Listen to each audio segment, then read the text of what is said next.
ನಮ್ಮ ಅಡಿಗೆ ನೋಡ್ತಿರೋಂಥ ಎಲ್ಲರಿಗೂ ಹಾಯ್. ನೋಡಿ, ಇವತ್ತು ಉಪ್ಪಿಟ್ಟು ಮಾಡ್ತಾ ಇದ್ದೀನಿ. ನನ್ನ ಮಕ್ಕಳಿಗೆ ಕೂಡ ಈ ಉಪ್ಪಿಟ್ಟು ತುಂಬ ಇಷ್ಟ ಆಗುತ್ತೆ. ನೋಡಿ, ಆ ಥರ ಮಾಡಿದ್ದೀನಿ. ನೋಡಿ ಎಷ್ಟು ಚೆನ್ನಾಗಿ ಬಂದಿದೆ. ಬಾಯಲ್ಲಿಟ್ಟರೆ ಕರಗಿ ಹೋಗುತ್ತೆ, ಅಷ್ಟು ಚೆನ್ನಾಗಿ ಬರುತ್ತೆ. ಒಂದು ಬಟ್ಲು ಚಿರೋಟಿ ರವೆ ತೊಗೊಂಡಿದ್ದೀನಿ. ಸಣ್ಣ ರವೆ ಅಂದರೆ ಕೊಡ್ತಾರೆ. ಒಂದು ಬಾಣಲೆ ಇಟ್ಕೊಂಡಿದ್ದೀನಿ. ನೋಡಿ, ಅದಕ್ಕೆ ನಮ್ಗೆ ಎಷ್ಟು ಬೇಕೋ ಅಷ್ಟು ಎಣ್ಣೆ ಹಾಕೊಳ್ಳೋಣ. ಸ್ವಲ್ಪ ಎಣ್ಣೆ ಜಾಸ್ತಿನೇ ಇರಬೇಕು. ಸಾಸಿವೆ ಜೀರಿಗೆ ಹಾಕಿದ್ದೀನಿ. ನೋಡಿ, ಉದ್ದಿನಬೇಳೆ ಹಾಕ್ತಿದ್ದೀನಿ, ಸ್ವಲ್ಪ ಕಡಲೆಬೇಳೆ ಮತ್ತು ಶೇಂಗಾ ಬೀಜ. ಇವನ್ನೆಲ್ಲ ಎಣ್ಣೆಯಲ್ಲಿ ಚೆನ್ನಾಗಿ ಕೆಂಪಗಾಗೋವರೆಗೂ ಹುರ್ಕೋಬೇಕು. ಕೈಯಲ್ಲಿ ಹಗುರವಾಗಿ ಬಂದ್ಬಿಡ್ತಾವು ಕರೆದಿದ್ರೆ. ಇವಾಗ ನೋಡಿ ಸ್ವಲ್ಪ ಕರಿಬೇವು ಹಾಕ್ತೀನಿ. ನೋಡಿ, ಇದು ಕೂಡ ಎಣ್ಣೆಯಲ್ಲಿ ಚೆನ್ನಾಗಿ ಫ್ರೈ ಆಗಲಿ.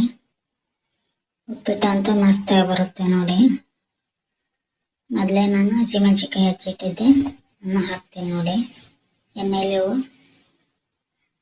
ಚೆನ್ನಾಗಿ ಕರಿಬೇಕು. ನೋಡಿ, ಅವನ್ನ ಮೆಣಸಿಕಾಯಿ ಅಂದ್ರೆ ಉಪ್ಪಿಟ್ಟು ತುಂಬ ರುಚಿಯಾಗಿ ಬರುತ್ತೆ. ಒಂದು ಈರುಳ್ಳಿ ಹೆಚ್ಚಿಟ್ಟಿದ್ದೆ, ಅದನ್ನು ಹಾಕ್ತಿದ್ದೀನಿ. ನೋಡಿ, ಈಗ ಎಲ್ಲವೂ ಎಣ್ಣೆಯಲ್ಲಿ ಚೆನ್ನಾಗಿ ಫ್ರೈ ಆಗಲಿ. ನೋಡಿ, ಇಷ್ಟು ಕೈ ಆಡಿಸ್ತಾನೆ ಇರ್ತಬೇಕು. ಇವಾಗ ಅರಿಶಿನ ಹಾಕೋಣ. ಅರಿಶಿನ ಯಾಕೆ ಹಾಕೋದಂದ್ರೆ ಉಪ್ಪಿಟ್ಟು ತಿನ್ನಕ್ಕೆ ಬೇಜಾರು ಅಂತಿರ್ತಾರಲ್ಲ, ಅವರಿಗೆ ಕಲರಿಂಗ್ ಆಗಿರಲಿ ಅಂತ ಸ್ವಲ್ಪ ಉಪ್ಪು ಹಾಕಿದ್ದೀನಿ, ರುಚಿಗೆ ತಕ್ಕಷ್ಟು. ಸ್ವಲ್ಪ ಸಕ್ಕರೆ ನೀವು ಬೇಕಿದ್ರೆ ಹಾಕೋಬೋದು, ಬೇಡ ಅಂದರೆ ಬಿಡ್ಬೋದು. ನೋಡಿ, ಇವಾಗ ಎಲ್ಲವೂ ಎಣ್ಣೆಯಲ್ಲಿ ಹೆಂಗೆ ಕೆಂಪಗಾಗ್ಯಾವ ಅಂತಂದು ಈಗ ಕೆಂಪಗಾಗತ್ತಾನೆ ಬಿಡಬೇಕು. ನಾನು ಒಂದು ಬಟ್ಲು ರವೆ ತೊಗೊಂಡಿದ್ನೆಲ್ಲ, ಇದಕ್ಕೆ 4 ಬಟ್ಲು ನೀರು ಹಾಕೋಬೇಕು. ನೋಡಿ, ನಾನು 4 ಬಟ್ಲು ನೀರು ಹಾಕಿದ್ದೀನಿ. ನೋಡಿ, ಅಂದ್ರೆ ಉಪ್ಪಿಟ್ಟು ಮೃದುವಾಗಿ ಚೆನ್ನಾಗಿ ಬರ್ತೈತಿ. ಒಂದು ಬಟ್ಲಿಗೆ 4 ಬಟ್ಲು ನೀರು ಹಾಕಬೇಕು ಚಿರೋಟಿ ರವಕ್ಕೆ. ನೋಡಿ, ಇಷ್ಟು ನೀರು ಹಾಕಬೇಕು. ಉಪ್ಪು ಇವಾಗ ನೀವು ಟೇಸ್ಟ್ ಮಾಡಿ, ಕಡಿಮೆ ಇದ್ದರೆ ಇನ್ನೂ ಸ್ವಲ್ಪ ಉಪ್ಪು ಹಾಕೋಬೋದು. ಯಾಕಂದರೆ ಮೊದಲೇ ನಾನು ಸ್ವಲ್ಪ ಹಾಕಿದ್ದೀನಿ. ಇವಾಗ ನೋಡಿ, ನೀರು ಕುದೀತಾ ಇದೆ. ರವಾನ ಸಣ್ಣಗೆ ಈಗ ಹಿಂಗೆ ಹಗುರಕ್ಕೆ ಹಾಕ್ಬೇಕು. ನೋಡಿ, ಕೈ ಆಡಿಸ್ತಾನೆ ಇರಬೇಕು, ಕೈ ಬಿಡಬಾರ್ದು.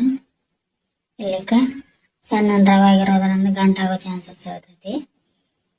ಉಪ್ಪಿಟ್ಟು ಅಂತೂ ಬಾಯಲ್ಲಿಟ್ಟರೆ ಕರಗೋಗುತ್ತೆ. ನೋಡಿ, ಎಷ್ಟು ಚೆನ್ನಾಗಿ ಬಂದಿದೆ. ಮಕ್ಕಳಿಗೆ ಕಲರಿಂಗ್ ಆಗಿರಲಿ ಅಂತ ಸ್ವಲ್ಪ ಅರಿಶಿನ ಹಾಕಿ ಮಾಡಿದ್ದೀನಿ ಅಷ್ಟೇ, ಮತ್ತೇನಿಲ್ಲ. ಅಂದರೆ ತಿಂತಾರ.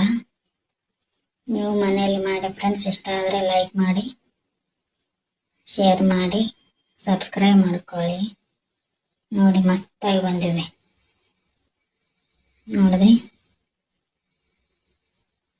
ನೋಡಿದ್ರೆ ತಿನ್ಬೇಕು ಅನ್ಸುತ್ತೆ. ನೋಡಿ.